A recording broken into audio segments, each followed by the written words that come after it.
एक किसान और मजदूर की जिंदगी का दाम बहुत कम है इंडिया में, जीते जी भी और मरने के बाद भी। धार डिस्ट्रिक्ट है मध्य प्रदेश में, वहाँ एक एक्सीडेंट होता है।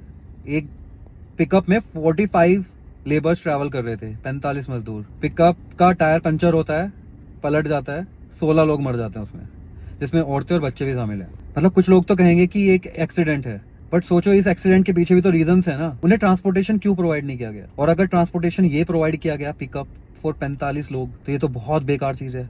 एंड अगर नहीं किया गया तो उन्होंने जानबूझ के किया होगा कि हमें सस्ते में मिल जाए, क्योंकि उन्हें पेमेंट ही इतना मिलता है। इंडिया में लोग भी और गवर्नमेंट भी और सब चाहते हैं कि मजदूर और किसान दिन रात काम करता रहे, बस हमें इन्हें पे ना करना पड़े। इनकी मजदूरी में भी बार्गेन करते हैं जाके। मतलब क्या हो जाएगा अगर आपने मरने के बाद किसी को 5-6 लाख रुपए दे दिए? अगर जीते ही देते तो क्या आप तो वो कोई काम धंधा कर लेते, कुछ और बेटर लाइफ जी सकते ना। मरने के बाद ही क्यों दिया जाता है? और क्या क्या वैल्यू है इसकी? फिर इस इंडिया में कितने अरबपतियों के, बिजनेसमैन के, बैंकों के कर्जे माफ होते हैं, कहीं कहीं 1000 करोड़ों में, बट इंडिया में किसान का कर्जा माफ नहीं होता। कभी रेयरली कोई आगी योजना इलेक्शन के टाइम पे तो कर दिया थोड़ा बहुत। तो मतलब इतना डिस्क्रिमिनेशन क्यों है? इंसान की वैल्यू तो सेम ही होनी चाहिए ना, चाहे वो एक प्रधानमंत्री हो या एक मजदूर हो। इसमें भी डिस्क्रिमिनेशन कैसे हो रहा है?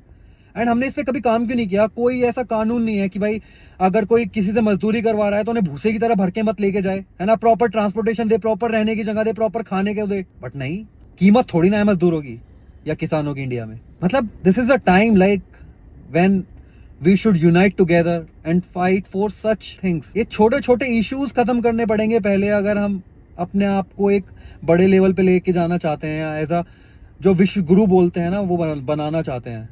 अभी तो नहीं है, किसी भी हालत से किसी भी कंडीशन में बोलने से नहीं होता ना। तो सबसे पहले तो हमें बेसिक्स पे काम करने चाहिए ना। अगर हम कुछ भी करने जाते हैं लाइफ में, कुछ भी, तो अगर हमारे बेसिक्स स्ट्रांग हैं तो हम उसमें बेटर कर पाएंगे। लेकिन अगर हमने बेसिक ही नहीं सीखे, डायरेक्ट हम ऊपर चढ़ गए, तो गिरेंगे ही ना। तो अगर बात विकास की है, बात विश्व गुरु बनने की है, बात सबको सिमिलर रखने की है, तो सबके लिए काम भी तो सिमिलर करो ना। क्यों डिफरेंशिएट कर रहे हो रईसों में और गरीबों में? क्यों ये समाज का अंतर पैदा कर रहे हो आप लोग? और इसमें सिर्फ गवर्नमेंट की गलती नहीं है, गवर्नमेंट की भी गलती है, बट सिर्फ गवर्नमेंट की गलती नहीं है। जो सराउंडिंग है ना, जो बना दिया है लोगों ने, है ना, कि मजदूर अगर 500 रुपए मांग लेगा तो 400 रुपए, कोई सब्जी बेचने वाला 25 रुपए ही बोलेगा तो 20 रुपए, हर चीज में बार्गेन। मतलब दे डोंट वांट कि छोटे स्तर का जो आदमी है वो कमाए। ऑलवेज जो बिग बुल्स हैं वो और बड़े होते जाएंगे और बड़े बनते जाएंगे, और जो छोटे लोग हैं वो ऐसे ही दबाए जाएंगे, कुचले जाएंगे, मारे जाएंगे। तो अब हमें डिसाइड करना है कि हमें सबको सामान लेके आना है, ये डिफरेंस लेके चलना है।